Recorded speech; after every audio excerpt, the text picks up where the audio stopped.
am I doing? I'm on the other side of a frickin' wormhole. Mayday, Mayday, this is Lieutenant Erica Ortegas of the Federation Starship Enterprise. I just got kicked out of a wormhole. I don't know where I am, but I'm going down.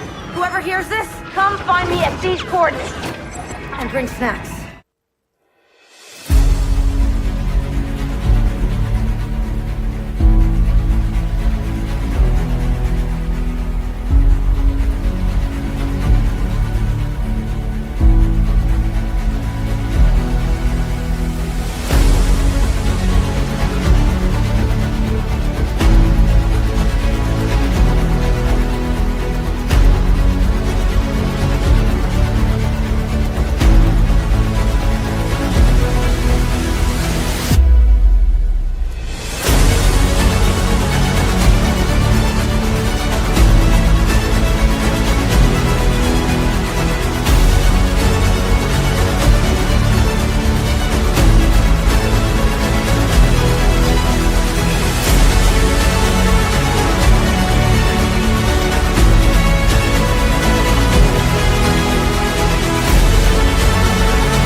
Hello and good evening. Star Trek Strange New Worlds, Season 3, Episode 9, the penultimate episode of the season, called Terrarium, is over. But we're just getting started here on Live Long and Podcast as we continue our mission to watch every episode of Strange New Worlds and talk all about it. This week, I'm your host and reluctant peace negotiator, Dave Mader. We're streaming live here on YouTube, Facebook, Twitch, or you might be listening to us on audio version. We got a great panel once again to break this all down. Coming in first, he's always the man who's asking if modern Trek is too soft, too weird, or just too sentimental. Our technologist and skeptic-in-chief, it's Jody Simpson. I agree with that intro. Thank Well you. done. Welcome, Jody, from the bridge of the original series, Enterprise. Coming in here next, coming to us from Ottawa, just give him a good emotional arc and a moral dilemma, and he's locked in. Pragmatic and strategic. It's Adam Woodward. Yes, I am. And thank you for the introduction. Thank you. Good to be with you, gentlemen, tonight. This episode of Strange New World, and spoilers, of course, as we are going to be jumping into this. This is the 29th episode overall of Strange New Worlds and of the 9th episode of this season. And gentlemen, what did we think of it? Oh, I'm sorry. One more thing. Written by Alan B. McElroy and directed by Andrew Coots. I'm sorry. Okay. Gentlemen, what did we think of this episode? It had a strange new world. It was. It was. So that was good. This is the old trope of somebody who has to work with somebody they don't understand. I think we've seen this in a couple of Star Trek episodes previous, including Darmok. What else? Original series was. There's that one. I can't remember the name of the one, but the one where Geordi LaForge is with that Romulan in the cave. Remember? Oh yes, yep. Centurion Bakra, and they have to kind of work together. Yeah. So this isn't a new format, but at least it's not a gimmick episode, which is good. Battlestar Galactica too, when Starbuck was on the planet with the Cylon Raider. Right. There you go. And I guess it exists before any of those episodes. This idea of putting two adversaries together and them having to work together to form a new friendship. I think this probably goes back to a lot of old myths, and things like that. Hi all. Hey, hi Trek Reviewer says hi. He also says he gave us a rating, but I'm not going to put that on screen just yet. We'll wait for our ratings area. We'll get to our ratings. But we also have Mike Neal. He says, "Hey guys, I just finished watching your reviews of Lower Decks." Well, thank you very much. We appreciate that. I'm glad we appreciate you checking those out. And thanks for stopping by here. So that's great. Okay, yeah. So not necessarily the most original concept, but I think in terms of execution, pretty well done. Yeah, I would agree. I think it's probably my favorite episode of the season so far. Not sure I'd go with you on that one, but we'll see. We'll get into the ratings. Maybe we'll see if that holds up. Yeah. I think that the the use of the Metrons here was okay, and I think that like this is basically a prequel to Arena, effectively the episode Arena from original series. So and them erasing Erica's memory at least partly at the end is I think fine. And Well, and I think the episode itself, like for the first like 45 minutes, does a great job. The ending part where they had to give me a little like mini gimmick at the end, that's kind of where I wasn't too happy with, like what the was whole the mini gimmick of it? well, just bringing back the a character that we end up seeing in another series, or well, the race, I guess. The Gorn or the Metrons. Metrons. The Metrons, yeah. The Gorn itself, I thought was an interesting way. I also like the fact that they made it a female Gorn as well. Even though Erica's jokes are getting a little tiring. How they write her is just it's starting to get just silly. Like some of the stuff she says, you wouldn't.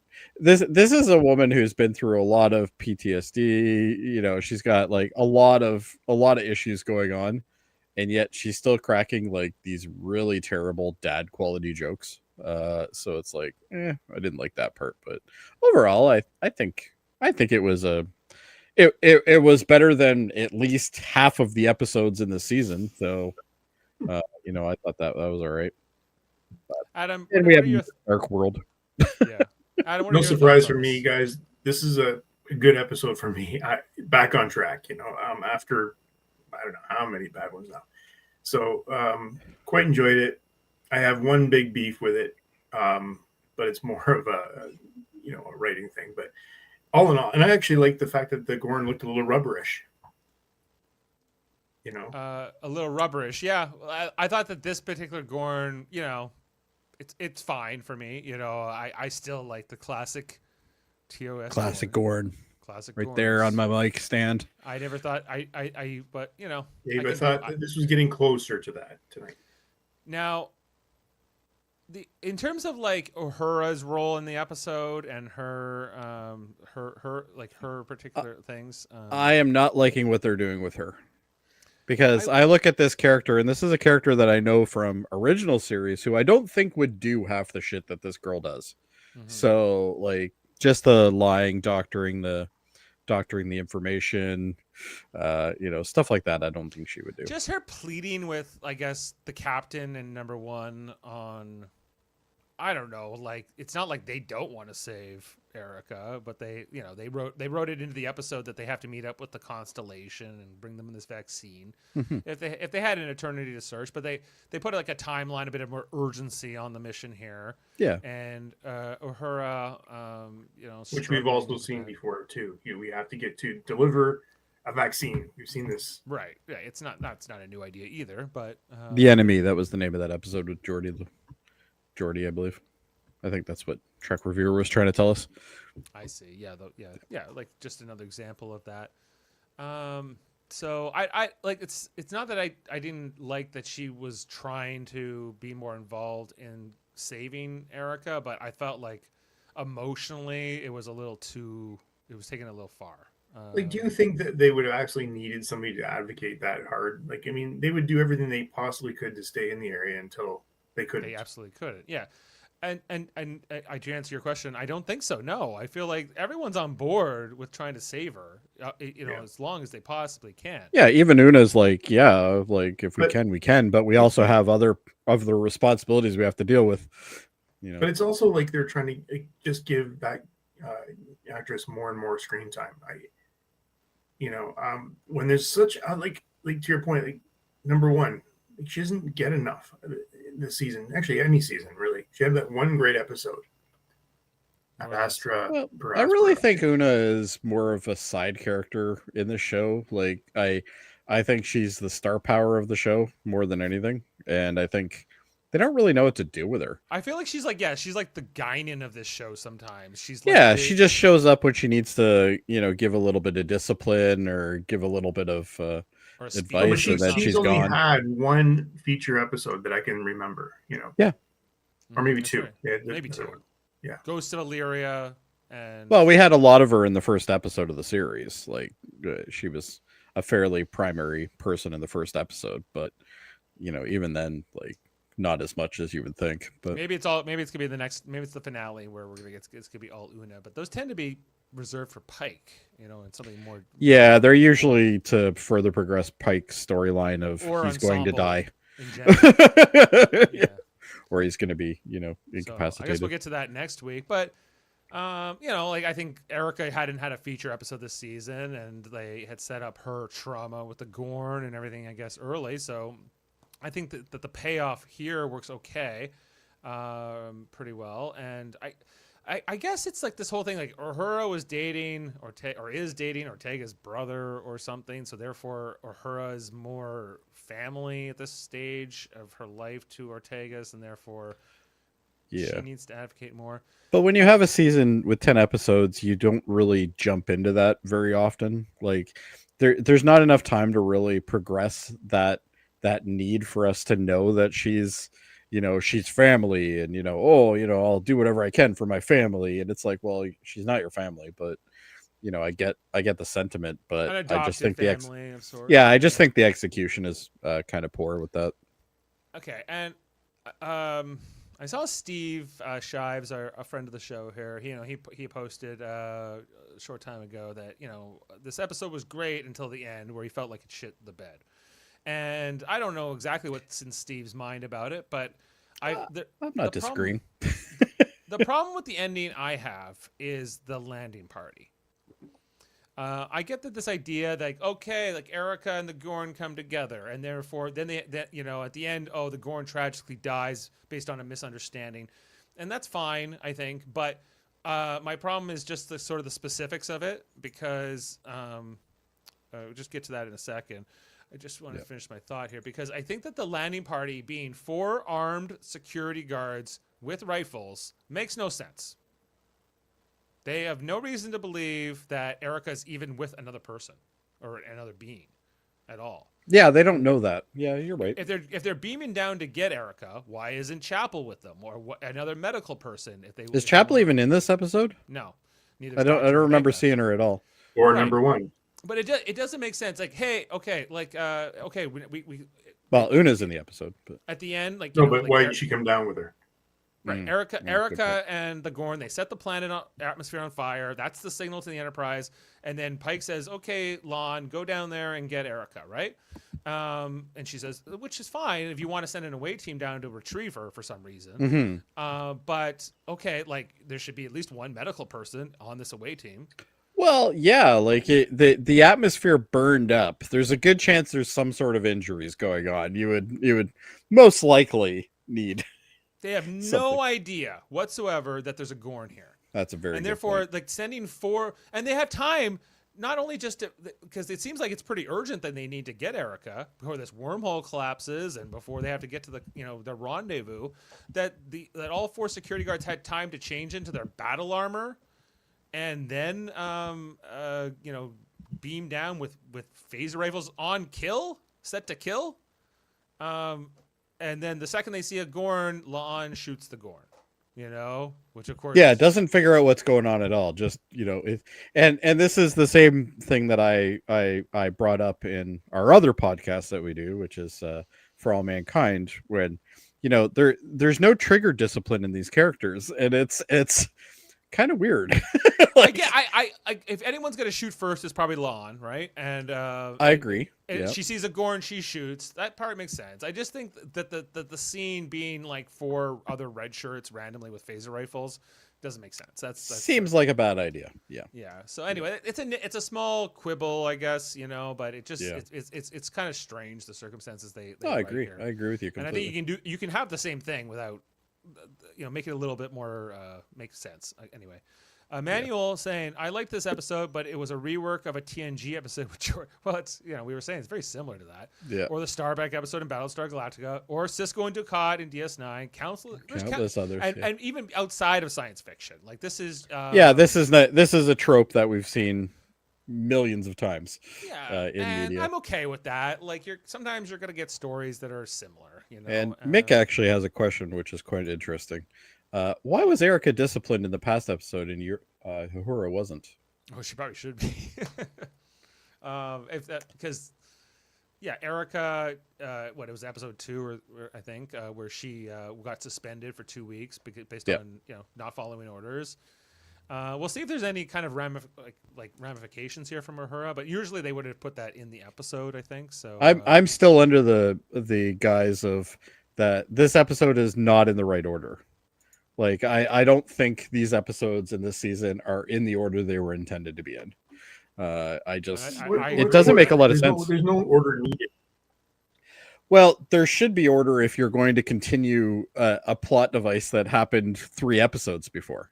Like there should be some sort of order in that. It's the only one that matters in that whole argument because everything else is being like chaos episodes just out of the. But that's what I'm saying is if some of these episodes were in a different order, they might be a little bit better. But I don't think they are. And like you have an episode with a female Gorn and you don't have Patel anywhere. Like, where is she? Well, we had like Scotty wasn't in this episode, Pelia wasn't in this episode, Benga wasn't in this episode, Chapel wasn't. Who else? Those are the main ones. Like this reminds me of a COVID made episode where like half the cast isn't there because they couldn't or something like that. Like it feels off. I don't know why. Well, like to my point, that landing party doesn't make sense. Like absolutely 100%. Even if you throw in, can I tell you my little non-make sense thing? This is my what shuttlecraft does not have a food store in it? It does have a food store. They showed that. Yeah. Okay. She crashed and it was ruined. If you want to compare this to another episode, there's the Ascent in Deep Space Nine where Odo and Quark have to climb the mountain together. Oh and yes. Remember that when the runabout crashes, all of the rations except for I think one package of rations is destroyed. Everything's destroyed in the explosion. Like that's kind of well. And she showed that as well. She went into the reserves and like everything's just because they keep them in the floor, Adam, and they always get burned. It's the only place you can store them, Adam. They don't have cupboards on shuttlecraft. No. It's like, this is what century, and they wouldn't have some kind of dehydrated food that wouldn't matter if it was whatever. I mean, well, it was hard to see because the episode, especially inside the spacecraft, was like super dark. But to me, it looked like it was burnt. Like the packages were burnt. So I don't know if maybe that was, Oh yeah, because there's a fire when she wakes up in the floor, right? And so it's all burned up. Yeah. The other thing that kind of Ensign Mount in this episode is like his makeup wasn't done. He looked very gray. Did you guys notice that? I didn't notice that per se, but I guess in the screenshots we'll definitely be able to see it. If I had to guess, he looked a little hungover. I think maybe he was. He didn't look himself. He had the hair. But or maybe he was ill, like when they shot it. Who knows? But oh yeah, you never know, right? So, they do some crazy schedules. Do you want to break down the episode and see what we? Why not? That's kind of why we're here. All right, let's do it. All right, jumping in to our visual. There's a logo. All right. Yeah. So we start off in Erica's quarters. With a motorcycle that she's been rebuilding, but yet we didn't know this until this season. It's ongoing. And all of a sudden, she's now this master engineer. She's a bit of an engineer. She has a red shirt, after all. She does have a whole bunch of model planes and starships all around her quarters. Yeah. She's a pilot. That makes sense. Yeah. She's getting ready for this solo mission, which apparently only requires her. I'm not sure if I fully understood the reason why there couldn't be anyone else in the shuttlecraft with her, but... I don't think they gave a reason, did they? No, they did give a reason. I'm sorry. It was about the weight. It could only be... that's oh, okay. We get like a fat joke with Spock being too heavy. Or why don't you just take a lighter shuttle? She took that like 9-man shuttle. Well, instead of the Galileo, it was the Archimedes in this episode. Yeah, it was still huge though. Yeah. We see Erica's quarters also has this picture of her brother as a kid, I guess, with a camera and the various things. That will come back later at the end. They're looking at thing. Trek reviewer saying we do not see rations in the Galileo. I think he says rations, yeah. Well, there's some things being retconned here, I would say. So there's this meeting here before Erica leaves the ship between Spock, Uhura, and herself, talking about why this needs to be a solo mission, with like there's no room for Spock's weight, which he takes as he gets a little insecure about. Which I was like, there's no way. This Spock is very insecure and very vain. Yeah. I'm like, I was just like, there's no way like they ever would have written these lines for Leonard Nimoy ever. Yeah. But he had some doozies in the original series though. But being like self-conscious about his weight certainly was not one of them. No, never. That would not be logical. So it would be. Why didn't Erica have a great question? It was burnt up That's to a fit. crash. Everything was burnt. Everything's destroyed in the explosion. Everything's the burnt. Rules. Yeah, even the phaser you would presume she would have on her belt. Anyway. Exactly.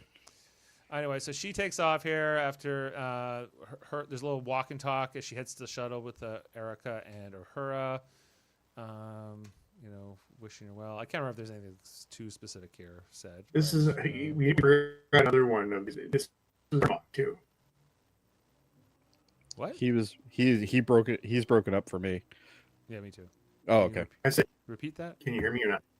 Yeah. I said this is another episode with Darmok with it. The captains down the planet. Right, like a forced sort of pairing. Anyway, Darmok would be an example of this. There must be a name for this. I just want to point out this this graphic that they used. They couldn't even animate the shuttle at all. It's just a static image that doesn't move, and it's on this weird angle, and I just it drove me nuts compared to all the other stuff that they do. All right. The GPS in my car looks better. Yeah, exactly.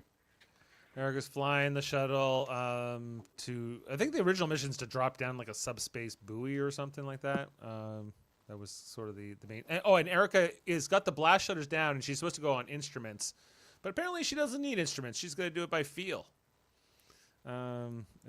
which doesn't seem like a good pilot move if you have no visual. Yeah, like you have all these instruments. Why wouldn't you use them? Like don't give me this feel crap. Number one, you don't even know where you are. Okay, you've never been here before. This is a new area that they're charting, and it's like I don't know, just it's silly. Sometimes I think they write her to be too extraordinary. Extraordinary. Anyway, so they're or extraordinary. Excuse me. As Erica's flying the shuttle, all of a sudden, everything seems to be going to plan. Oh, we get a quick shot here of, Pike signing a document or whatever. A yeoman is here to give him a headless yeoman. A headless yeoman. We see him. I wish they had a little cup of tea for him. A little cup of tea. That'd be good. There's a. I can't remember what's that here. That's quite a sexy pose he had there, though, eh? Mm-hmm. He's like, hello. That is first officer. Anyway, so then Erica hits the gravitational interference, which we'll find out is a wormhole. But she wouldn't know that because she's not looking at any of the instrumentation. Well, she's going by feel, Dave. Well, not anymore. So it shakes the Enterprise to a very degree, but it kind of comes out of now. We'll find out that this is the Metrons because they wanted to create the circumstances in these particular conditions. Yeah. But it was kind of a whole new thing. And a wormhole is not something that you see every day in Starfleet. So they're like, okay, well, can we save Erica? They're scrambling, but ultimately everything gets cut off. The gravitational interference cuts through comms, and Erica seems to be pulled in. Emmanuel's saying this season has been super episodic. I get that they want to feel like TOS or even TNG a little, but this is a little extreme. That's why the tone this season is all over the place. Well, I do like episodic more than I need these season-long arcs. I guess it's just do the episodes like within a season of TNG or TOS. Like there's still a common. There's a coherent mix. It's a coherent mix, Yeah. And I think what they're doing now with these episodic things is like, well, let's make this episode really zany or really weird, which is okay. It works better when you're doing 26 episodes a season, and if you want to do something really outside the box, like Bride of Chaotica or something like that, then fine. But if you make it like every other episode like that, I think you kind of lose the what makes these shows work. What makes a TV show work is sort of that feeling of continuity, of being consistent. It's like when you go into work, right? And yeah, like people change over the years and things happen, and maybe one day it's a crazy day at work, but most of the time, you know, it's pretty stable, reliable, and that's kind of like the idea of it. Yeah. You know. And anyway, so as Erica's pulled into the wormhole, it's kind of like, oh, we need to get that vaccine out there. I think it's the first time we hear the mention of the vaccine in this teaser sequence. And that's our teaser for the episode as we get into credits. And jumping out of the credits, I'm surprised they didn't have the Gorn narrate the lines that he normally says. We are here to eat humans. It's the Gorn. It's the Gorn. So Erica comes through the wormhole. We're told that this is a gas giant that these asteroids and moons are going around. And so anyway, she doesn't know. Yeah, where and she ends up landing on one of the moons, I think. She does. Yeah. She just goes to the first one that's really close enough that like the engines are damaged, the shuttle is damaged, and she kind of just does her best to. I do love those little manual dials they have, though. Yeah. Those are boss. I love them. Yeah, it's like I bet they all go to 11. They all go to 11. Anyway, she crashes the shuttle, but she survives. But there's a fire when she wakes up, burning up all the rations, all the phasers, anything useful, basically. Yeah, anything survival related. Right. Yeah. It's all down here on the floor. Turns out putting them all in one compartment was a bad idea. Luckily, the fire suppression device was not in the compartment, so she that's good. Able to put out the fire. But yeah, we see that the water packets and the food rations are all burned up. Anyway, so then she's kind of in a survival situation.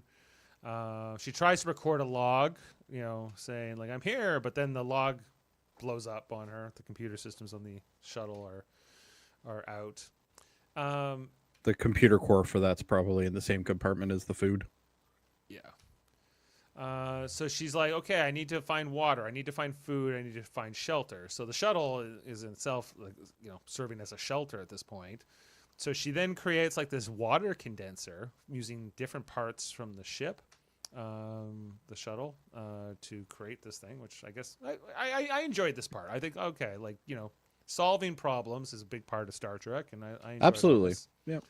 You know, so she gets all that working. When she actually made water, though, she acted a lot like Tom Hanks in Castaway. Oh when he made fire. He made the fire. Look what I have created. Yeah, well, she ain't growing potatoes there, so Matt Damon's got one on her. Yeah, she's no Matt Damon level here, but like, you know, it's not bad. So we then see her water condenser works. I guess taking water from the air that was already there. Yeah.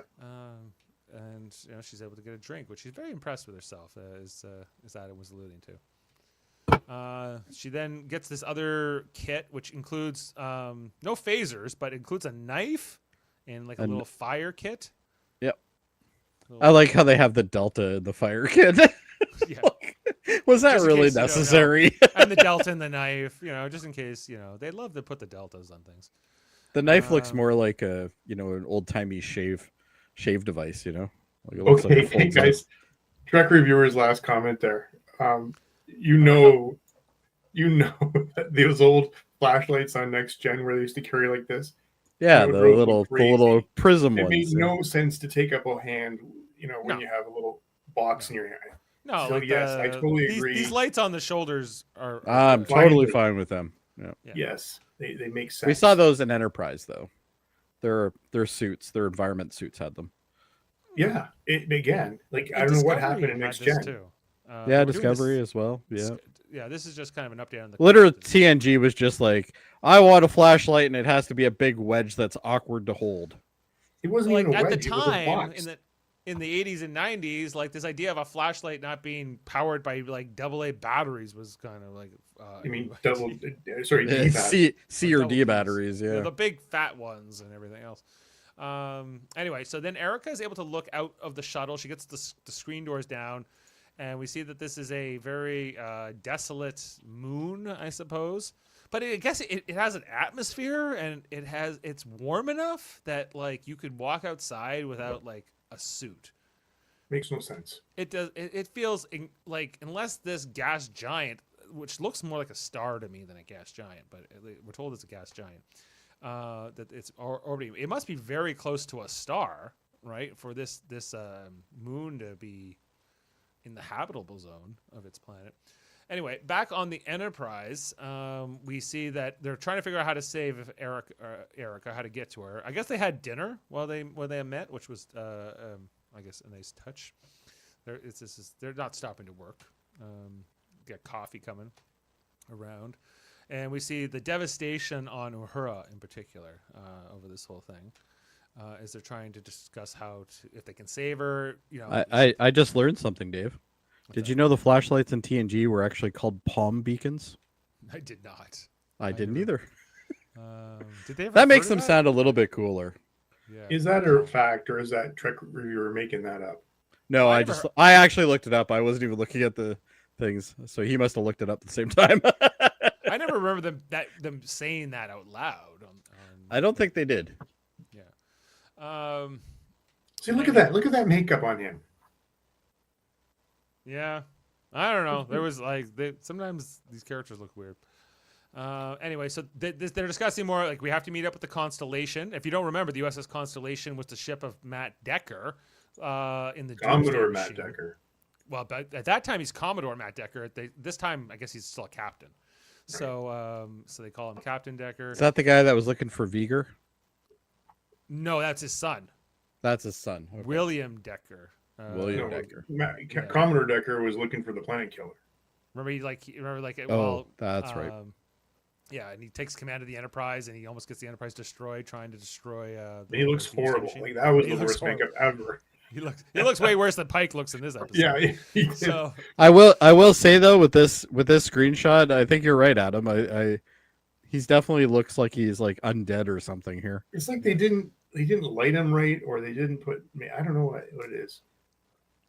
well, there's this whole part where Uhura's like, "We're not going to leave Erica behind, right?" And he's like, "Hey, like, I don't want her to die. Like, what do you, we may have to." I'm surprised he didn't give her the speech about she's a Starfleet officer and she knows the risks. Which would be the correct thing to do. Anyway, so then back on the moon that Erica is on, which again she's like this was the first part I was like, oh, like you can just walk out here, like this has got an atmosphere. How does it have an atmosphere, a breathable atmosphere? But it would be a question I would have. It's a strange new world, Dave. We don't know. I guess fine, whatever. Moving on. She's looking around for any kind of. She has water, but no food. So this is now what she's on a mission to find. She can see the wormhole. So the last I remember, you can go like 2 weeks without food. Mm-hmm. So why is this such a big? Like this is only what 2 days? It's not clear how long the time is for me, but okay. It's at least enough that she smells bad by the end of it.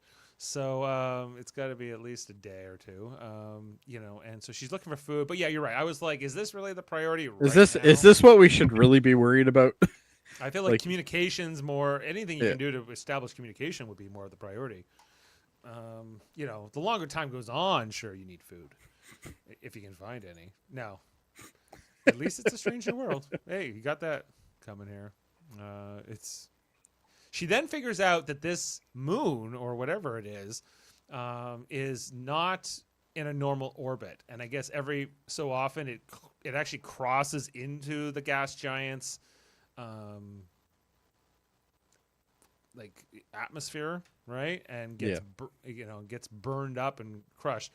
Even another reason there would be like no air here, or no like certainly. The idea that these creatures that we see later on the episode that they'll eat and then try to eat them. I guess they hide underground during these. Because we see one of those like, what do they call those things?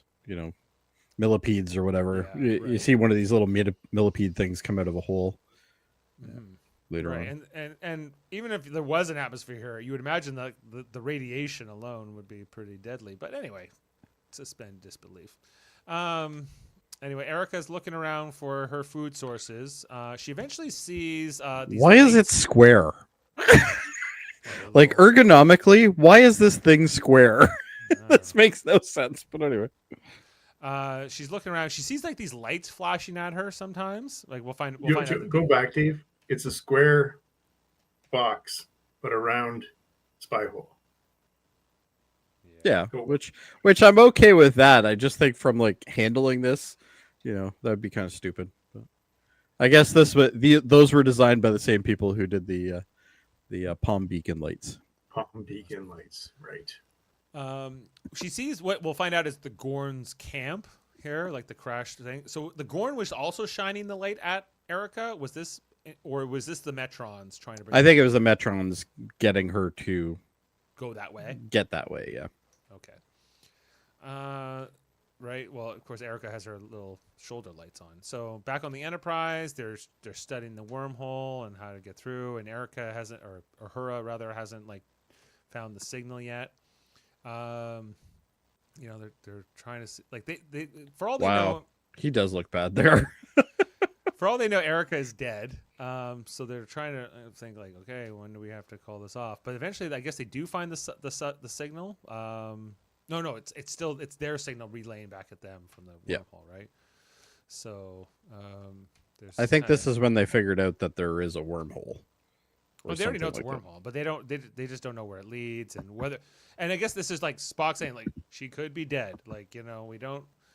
That's a possibility. We have to be ready for that to be a possibility until we can establish communication. And I think number one saying like the mission, the vaccines. That's very important. That has to be remembered here. So Pike eventually gives. Sorry, just that comment. Every time I think about that view screen, I'm like, God, I hate that thing. Yeah, it's way too big. Anyway, so eventually Pike gives Uhura like this mission. Like, if you can find a way to get communication in like the next like X number of hours, then I'll consider your plan and I'll prove it.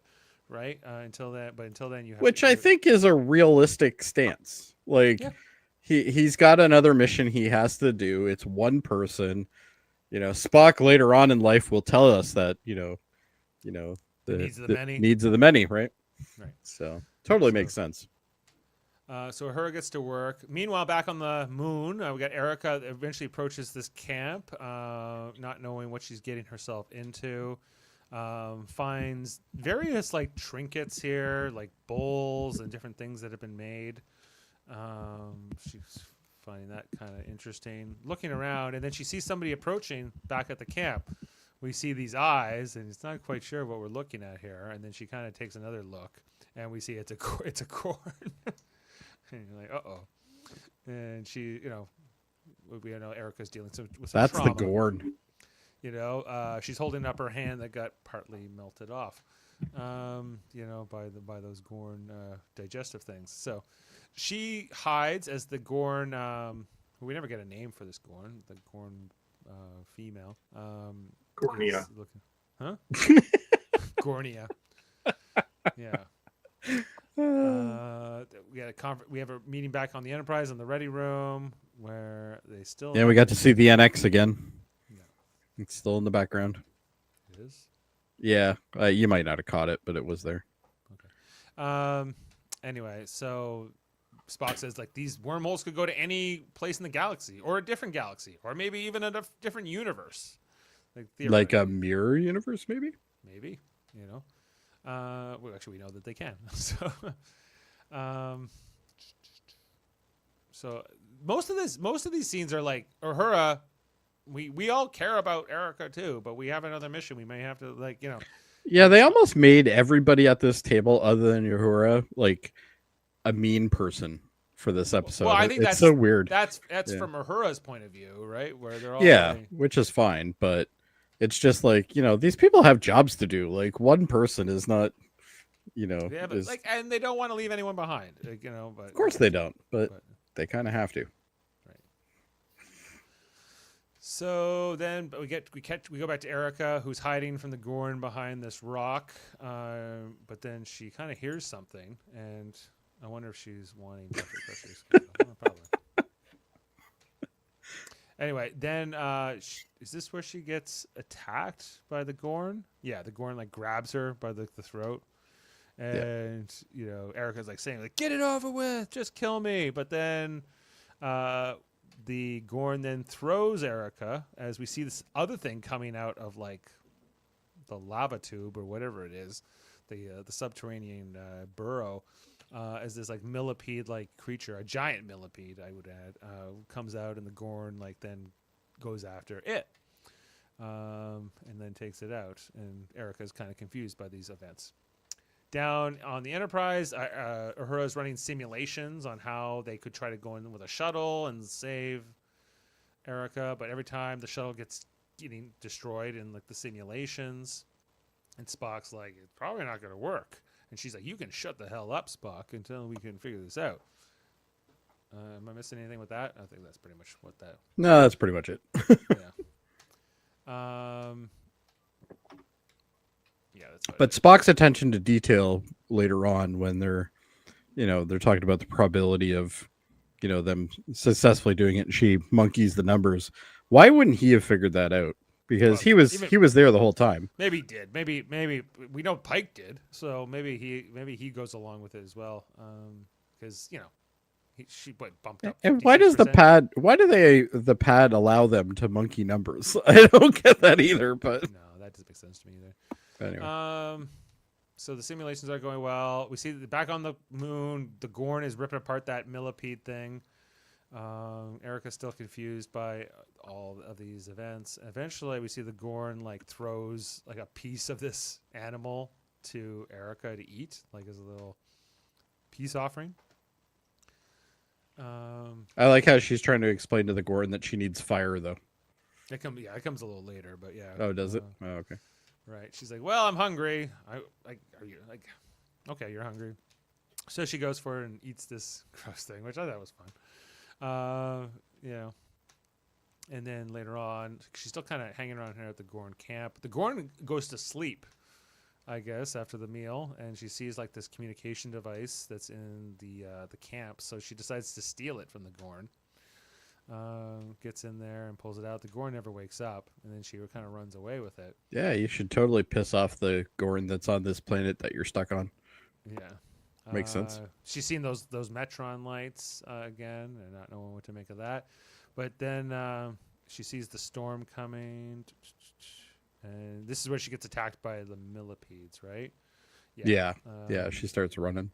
Yeah, she gets her knife out, and just as she's about to get like devoured by these millipedes, the Gorn shows up and saves the day and uses that device to create a little force field around them and save them, which I thought was fun. Even that this millipede gets like its tail cut off partly when the force field goes up, and the rest of them have to, I guess, run away. So Erica's still confused. Back on the Enterprise, Pike comes down to engineering, where Uhura shows her plan, which is only like 58%. Oh, and instead of using a shuttle to hold open the wormhole, they're going to use the Enterprise itself, right? Because you can use the warp field of the ship, in a more meaningful way. But we need to have scannability at 60%, and it's only at 56%. So Uhura fudges the numbers, if you will, with her little manual override, which every ensign would have, of course. Have you guys done reviews of TOS? No, we've never done the animated series. We did original, and we never will. Why? I'll do it. Jody. Okay, we could do it, but it's not gonna take much. Yeah. No. There's not a lot of substance. We should probably bring back my dad for those if we ever do them. Why not? Anyway, so we see here, this is where like Pike is presented with these doctored numbers, which I guess he knows are fake, but he goes along with it. And I guess maybe Spock does too. Maybe not. He like Spock was right next to Uhura when she did it. So if anyone had a good view of her pad, it was Spock. Yeah, that's why I'm saying, like, because Spock always rats out everybody. So it's like, why isn't he ratting her out? Save somebody. So I guess he go along with it. Then we go back to the moon, Erica and the Gorn. Let's see, the Gorn puts that device back in place and creates that force field around them so that they can survive the coming storm, like when they're going to cross through the corona of that gas giant. We also find out that the Gorn is injured on its leg. It's got some pretty bad wounds here. And the Gorn is seeking, Erica's help with, putting some kind of a crystal Yeah, some sort of like ointment or something made out of pixie dust or something. Yeah. And I'm guessing this Gorn was all CG, but there were times where it almost felt like it was like a puppet or like practical, like I guess to add Well, I'd imagine in some of the scenes they would have to at least have part of the body available because he grabs her. Very rubbery. Which I'm not complaining about. Like it looked less computer generated, I guess. So maybe that's just getting better. Anyway, so Erica, they kind of form a bit of a bond here, and while the storm is coming through, and she's putting this powder ointment thing on her. And then this is where I guess Erica's going to eat her next piece of food, and so she decides she's going to use the fire to cook it, which turns out Gorns don't like fire. They don't like fire, but they had to. That would be very helpful in past episodes to know. That would be very helpful. Like if all you need is like a it's like that M. Night Shyamalan thing where all the aliens come down and it turns out they're like water is their weakness. Yes. The Gorn does not like it, but which kind of was counterintuitive to me because the Gorn would like heat, presumably, right? But Erica is like, I need to cook whatever the hell this is instead of just eating it raw. I just want to know why she's so hyper fixated on eating right now. Like, I get you're hungry. I get that, but there's other three things, Jody. Water. What's up? She needs three things: water, food, and shelter. Shelter. Yeah, but you can live without food for a while. Like when she first met up with the Gorn, I was like, you could eat the Gorn, like if you need to. She doesn't have a phaser. She can't kill it. She doesn't have a phaser, no. Of course not. She only has a It's knife. not getting installed till next Tuesday. Exactly. Why would you bring a phaser with you on this mission? This is the most inefficient burning device ever. Like, just what? Well, it's space age.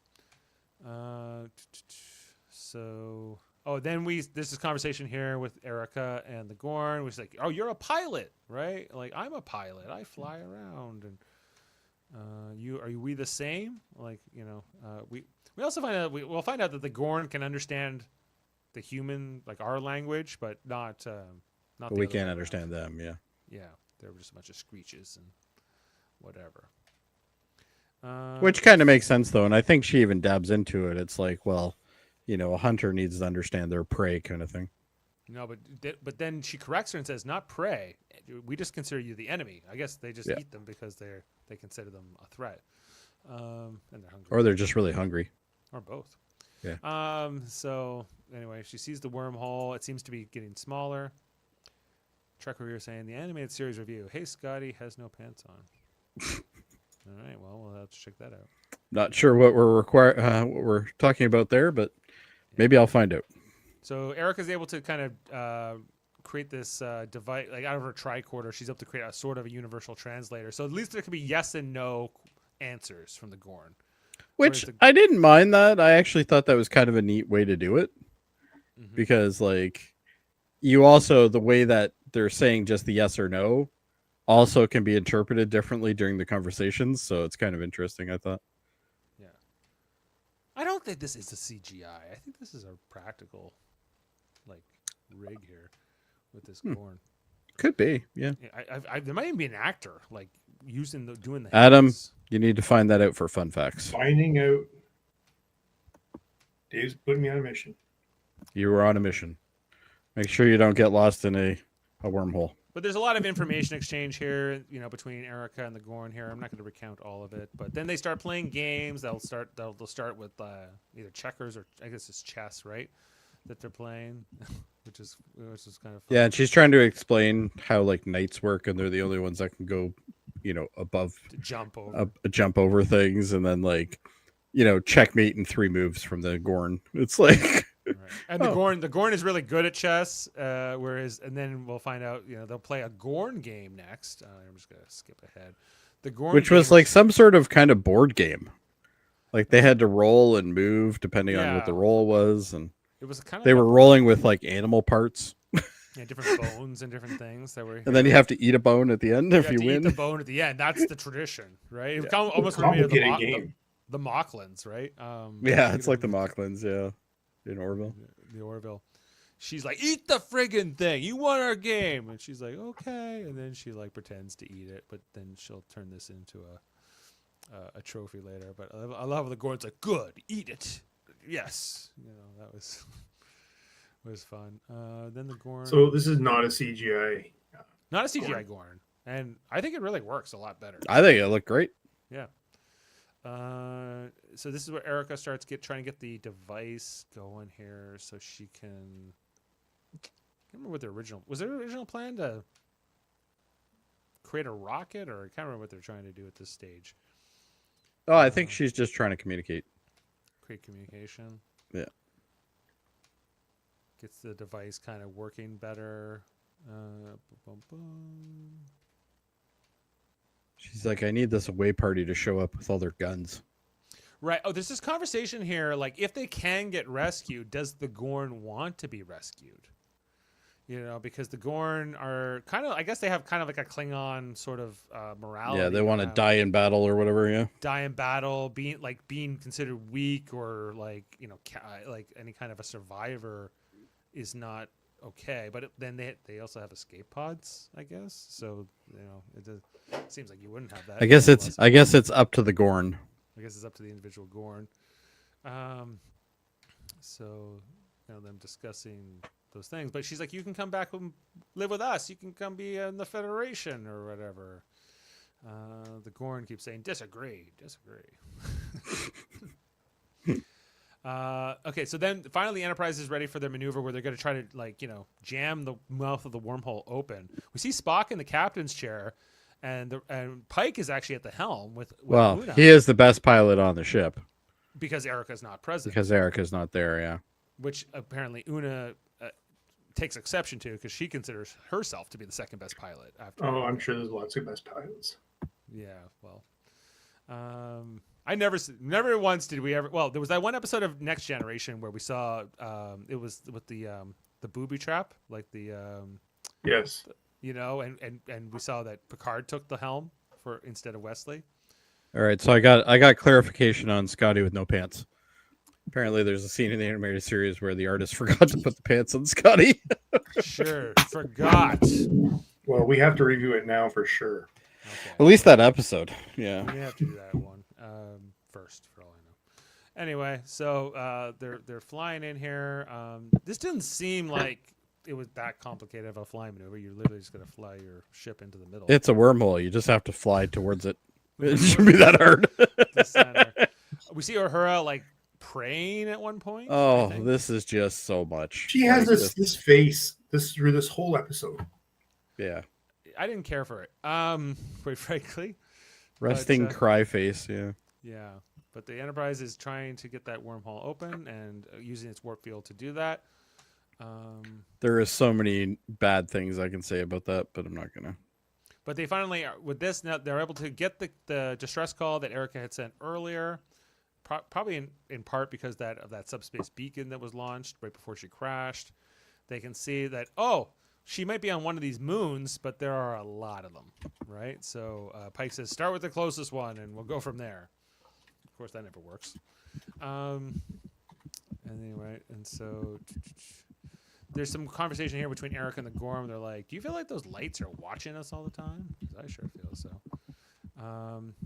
And this is where Erica, I guess she was trying to get that communication thing out, but she then uses this little flare thing to kind of blow up these millipede things that are coming after her, and she actually kind of destroys their chances of getting home because she destroys the force field that it was being used to save them from the storm and or the animals that were going to kill them. So she said, I just killed us both. We're screwed now. They come eventually with this idea that they could launch this rocket device that the Gorn has been keeping under its blanket. They could launch it up and maybe light the air on fire and then get the attention. But they don't even know that the Enterprise is here. They don't even know the Enterprise is on the other side of the wormhole. So this feels like a real Hail Mary, but I guess they don't have a lot of choices left. And they also have this heat shield from the escape pod of the Gorn's ship that could protect them from when they light the air on fire. So that's kind of like the plan. Now the Gorn doesn't want to. First we see Erica trying to move like the thing by herself, but Well, I think the Gorn is being the more sensible one here. eventually like Erica has a bit of a breakdown, sort of pity party, and the Gorn's like, come on, we'll work together here, and we'll figure this out. So they work together to do what they need to do, which involves launching that rocket. They try to like remote launch the rocket, but it doesn't work, right? You got to go back here. So then She's Erica runs to it. So Erica runs to it, and the Gorn's like, disagree. Don't go. What are you talking about? Erica then sets it off and tries to run back just to get like either hit by the storm or whatever here. It was a fun visual sequence, I thought. I'd imagine that fire probably really scared the shit out of the Gorn. Yeah. You thought the little flame was bad. Yeah. And they get behind these heat shields. Now, would this be enough to save you? Let's say yes. Let's just suspend disbelief once again. Might as well. Yeah. This Gorn would be so terrifying, especially knowing that they eat people all the time, or they could just infect you all the time with like their little Gorn eggs. Well, and it's kind of amazing how comfortable she is. Yeah. Like, this is an enemy. She's been through a lot of trauma that has to do with the Gorn. Mm-hmm. So it's like, Well, I don't that's know. how you get This over is your why I'm prejudices. sort of surprised she's so upset with Lon. Like, Right. But I think that the other thing too is I think that the adult Gorns are going to be considered very different from like the juveniles we've met maybe in some of the earlier episodes, because maybe. they're more animalistic, and maybe the adults are just a bit more I don't know, sentient, I guess, for lack of a better term. Anyway, so they're trying to survive here. Meanwhile, in the Enterprise, they're almost ready to throw in the towel and say it's the end. And eventually, I think Uhura is going to come over and say, "I guess that it didn't work. I think we're going to have to move on here, Captain." But he's ready to disembark. But just then, I don't know, more praying from Uhura. oh, God, this character is driving me nuts. We see that the one moon, I guess they didn't check, that's close by, has the air lit on fire, and they go, "Oh, only Erica would be as bold to set the air on fire to get our attention." Okay, Lieutenant La'an, why don't you go down there right now and bring four? Like, that could have been a naturally occurring thing. Well, no, Like, it makes sense that would be a signal. But I don't, again, why is La'an chosen to lead this away team, and why does she have to bring 4 armed guards with her? No one knows. because she's in charge of the away team, she can bring who she wants, so she's bringing all her guys. she brings her people. For all they know, like Erica is in like trauma and like got every bone in her body broken, Or she's like massively burnt because of the atmosphere that Yeah. just burned. Right. Bring a nurse or a doctor with you. Just bring somebody. Like, even bring a med kit with you. Jesus. Like, Yeah. No, bring 4 phaser rifles Yeah. and come on down here. So then there's like, okay, she's over here. And they don't detect the Gorn's life signs at all. And they approach, and the second Erica comes out and the Gorn emerges, La'an shoots first and asks questions later, basically. this gets back to the trigger discipline problem that I have, which seems to be wreaking havoc in all sci-fi right now, Yeah, at least for this show. and I guess the rifle was set to kill. As we saw that, wasn't in the previous episodes with the Gorn, like the gun on stun would never work, right? Like the Gorn would. No, lose. it just. And even kill was kind of barely doing anything to them before. But Well, for all we know, this was an elderly Gorn. Like, for all we know, that's true. It's an Yeah. elderly, feeble Gorn who likes humans, not to eat them, but to be friends with them. So, and then Lon's so confused. She's like, "What? I just shot a Gorn." she's like, I saved your life. What's your problem? But Erica, how she says, "I'm not talking to you right now, Lon." But then Erica just starts raging at the sky, calling out, like, "I know you're watching us." This feeling of being watched, like this, that she's in some kind of experiment, a terrarium perhaps. hence the name of the episode. And I love how like they're about to be beamed out to the Enterprise, and then the beam effect gets like frozen by it's like in here. between. Yeah, I thought this was fun. I thought this was an That was interesting demonstration of their power, that they can even freeze a moment in time like this. And then she meets Mr. Pretty Boy here. And he's like silvery robes, calling back to the original series, where he explains like, yeah, we kind of put you in this experiment because we wanted to see if your two savage races could coexist. And it kind of worked, but not really. We're gonna have It didn't to wait. work enough that they wouldn't do it. A few years later. Yeah, it's like Yeah. 6 years later that they're gonna go, oh, well, I guess we were wrong. For an all-knowing, all-omniscient, all-wise species, they're kind of stupid. But she says that Gorn was only friends with you because she was lonely. But you guys worked together, so that was kind of impressive. Erica not too appreciative of being in this experiment and tested on this way. I don't care what you think. And then she's, the Gorn says, or the Metron rather says, well, we've decided you're not really ready to meet us yet. We're going to erase your memory and send you back. But you can remember everything that up until this moment, at least, where everything you experienced with the Gorn, like that was real. So you can have that. And so Erica will not remember meeting the Metron. She heads back to her quarters. Go back. One more. What's that other ship down there? This one? Yeah. I believe it's the Shenzhou. Shenzhou. Okay. Yeah, from Discovery. It's at least the same class of ship as that. Nice. I don't know what these are. Anyway, Birds. We're gonna see the well, we don't get until the end here, but Erica is putting that little piece that she pretended to swallow on her little set of trophies here. But before then, Uhura shows up to say hi to Erica. I know that there were so many people in the transporter room. I didn't want to bug you. Like who? Like the four armed security guards? Like what are you talking about? That barely experienced anything. They were down there for less than a minute. They were on the surface. Anyway, big hug. Erica is told she smells. Lon accomplishes a lot in a minute. She smells. She shows up, she kills stuff, then leaves. Yeah, well, that's All in 1 minute. Especially if it's Gorn. She goes, It's the Gorn. It's like a one. shoot first. That's how it goes. And then there's another big hug, and because Erica says, well, the Gorn was my friend, but Lon's my friend too. I don't know what to do with that. She's like, well, you were there just both trying to protect you. I get Erica. It's a misunderstanding. Like it's not really Lon's fault per se. Like she was a little too trigger happy, sure, but they just had a major battle with the Gorn. I kind of get it too.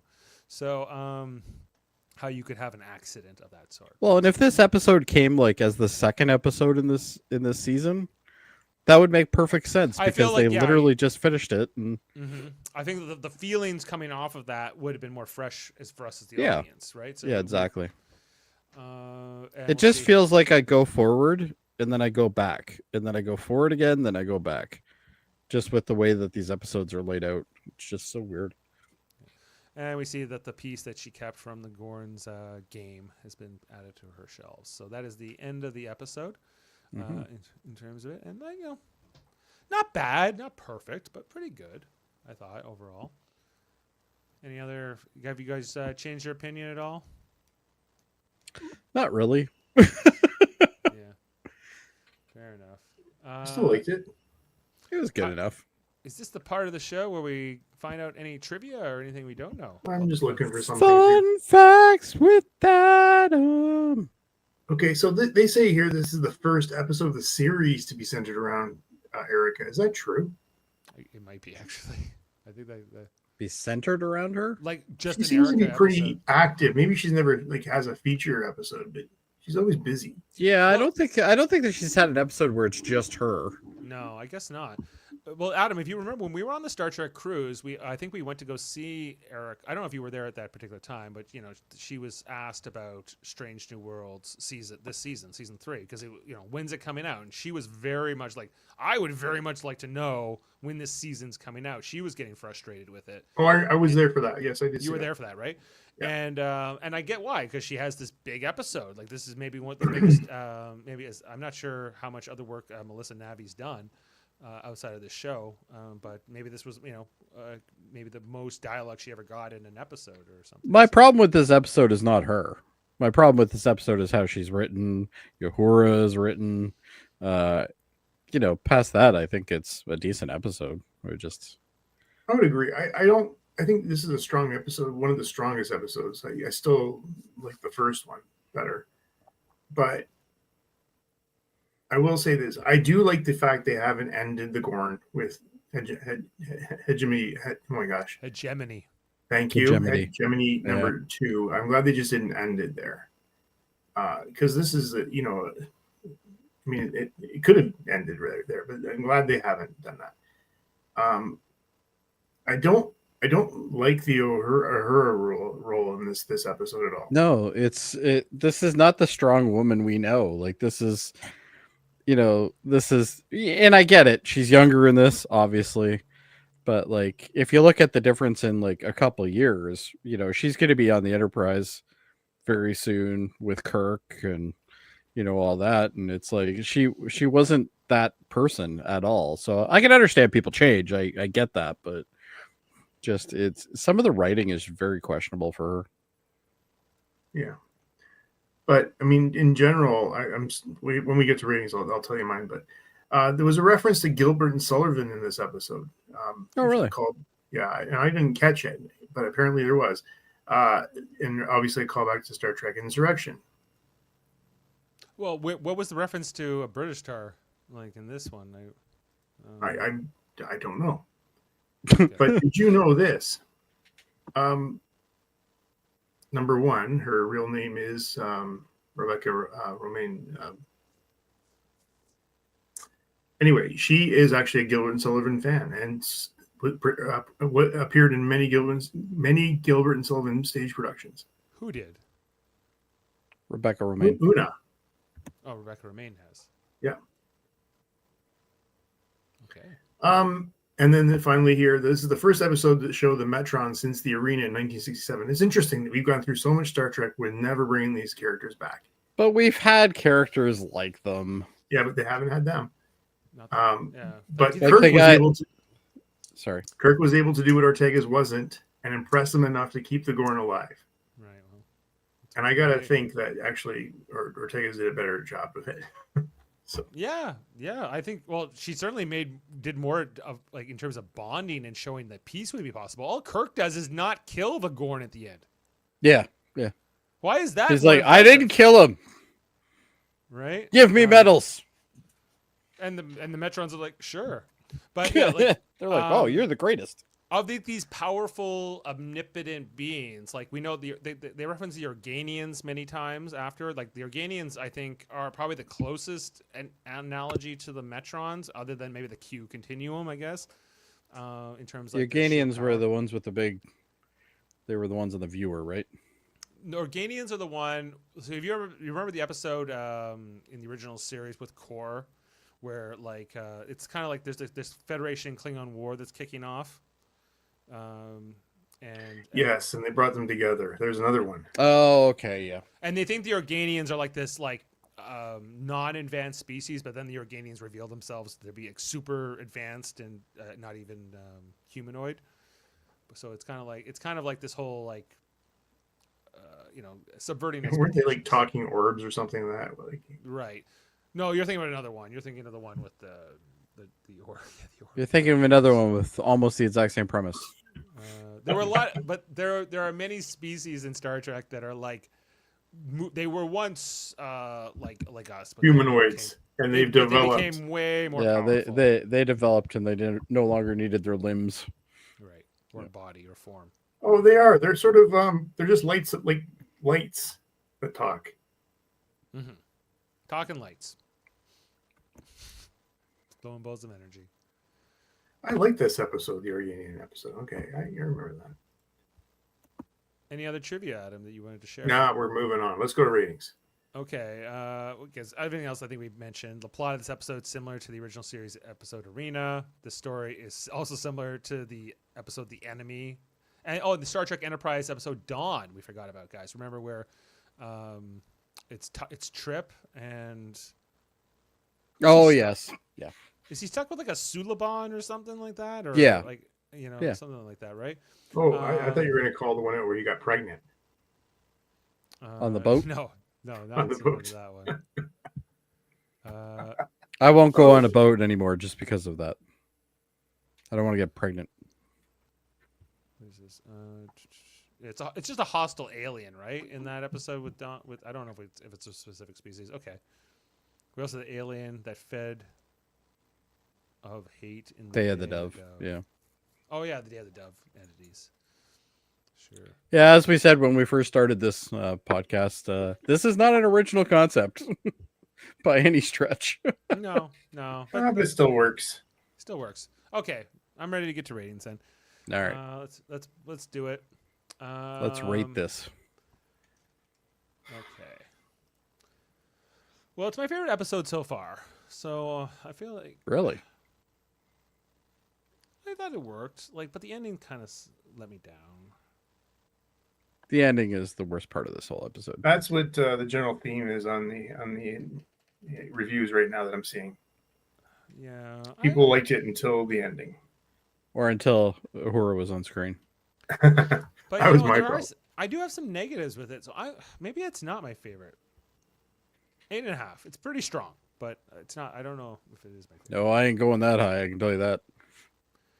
Okay, Jody, how high are you going? I'm going like a 7. Okay. It was watchable. It's fine, as our fellow podcaster would say. As Kevin would say, it's fine. It's fine. It's fine. It's nothing special. It's fine. Well, I'm going to give this an 8.5 as well. It's been way better than the last couple for sure. It was good. It was certainly That's good. not hard though. Yeah. But sometimes if they make bad episodes, could we have our expectations lowered? Anyway. We got one more. We got one more after this, but just while we're still on this episode, it has a 7.7 right now on IMDb with only 293 votes so far. So we're averaging between the three of us an 8 out of 10. Yeah, I ruined it for you guys. We're not that far off from the average, and this Dave? has a 7. Yes. 4.5 Vulcans dropped to 6.8 Oh, on IMDb. There you go. thank you. 4.5 volts. As it should.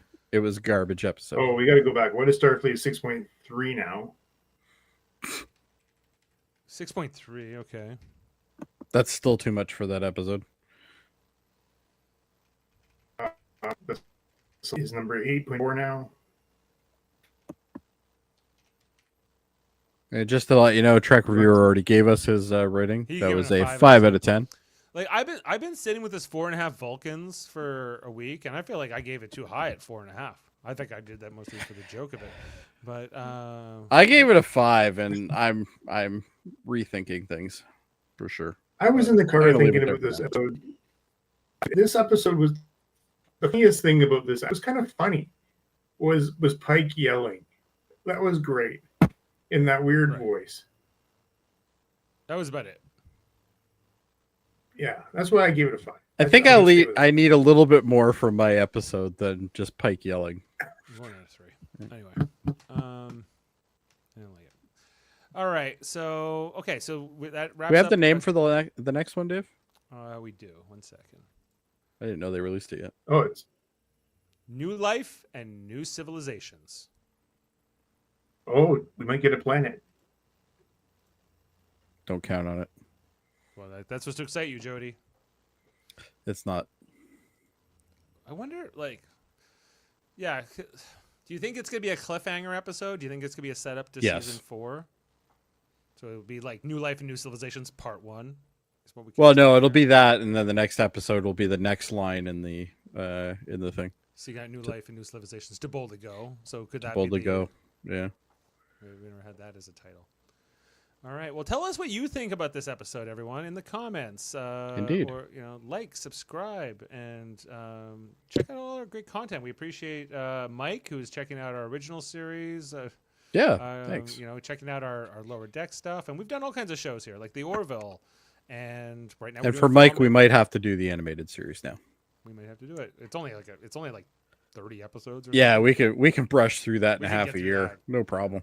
We could probably do 2 episodes a night and get it through in 15 weeks. Yeah, probably. Yeah. It's like a It's like 22 minutes each, I think, or something. Yeah, It's 20 not even, minutes. and I've only watched like 3 of those episodes ever, maybe. Yeah, I barely given it a chance. So Yeah.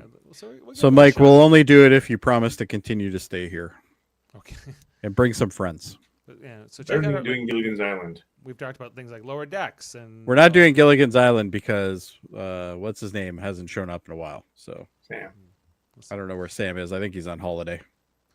This Monday, we're covering our next episode of For All Mankind. It's called Game Changer, episode 2 of season 3, and it's a lot of fun. So check that out. It's a better episode than the last couple of this one.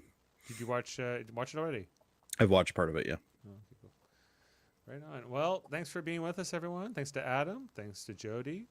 Thank you. And regrets from the rest of the What- Live Long and podcast. What's filling up this spot when we're in hiatus again?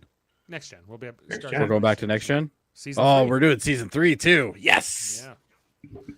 New uniforms and updated uniform, and Dr. Crusher's back, and all kinds of things to get excited about there. Indeed. What's he saying? No, original series is about 20 minutes an episode. Is it 20 minutes? Yeah. We could probably do like 5 episodes in one podcast. Yeah, we could probably do like 3 or 4 at once. Yeah. Yeah, or something. It was like we were doing the original series and we just ran out. Okay, we're 40 minutes in and we're done. Well, sometimes that's who's there to talk about. So, and it's Mick, by the way, not Mike. We called him Mike earlier, I think. Yeah. It's I'm Mick. sorry, Mick. Sorry, Mick. You guys are doing a great job. I love the long format reviews. Well, Thank you. sometimes they're a lot longer than this. Sometimes we talked about we'll talk about a 40-minute episode for 2 hours. Yeah. What we've did it done all that. mean? So Even when we hate it. Even when we hate it. even we hate You it, can tell if it's a mediocre episode because we usually don't go over that hour and a half threshold. Absolutely. All right. Well, thanks for being with us tonight, and we will see you next time here for New Life and New Civilizations. I yeah. forgot an Academy's coming. Dear When- God. But help when me. exactly? It's Nobody gonna be knows. garbage. I'm just When telling the you right special now. effects house tells them it's done, that's when we'll see. Yeah, It's not the- going to be garbage. We're going to have some, It's I'm gonna holding be garbage. Hot Jody, garbage. give You it can a mark my chance. words. Give it a Don't chance. be Joe. so negative all It's this. gonna be garbage. You're so negative You said. I know. Tell me when I'm wrong, Adam. most of the time. All right. We'll see you next time. We'll leave you Never. with this quote to close us out, and we'll All see right. you next time here on Live Long and Podcast. We are the Metrons. We need more data to determine If the human and the Gorn, we'll ever find peace. you are not ready to meet us. You won't remember me. And perhaps someday, we may need to reset your perception of the Gorn as well. See you next time, everyone. And check out Trivial Debates on Sunday. Jody's hosting. Oh. Beam up some Star Trek content with Live Long and Podcast. A roundtable movie discussion with Hey, did you see this one? And movie reviews with Hold Up, a movie podcast. And take a peek into the darkness with Heard Noise, Must Investigate with Michael Chan. Watch us duke it out on Trivial Debates. And let's chat about TV with the Super Mario Brothers. It's all here on the United Federation of Podcasts.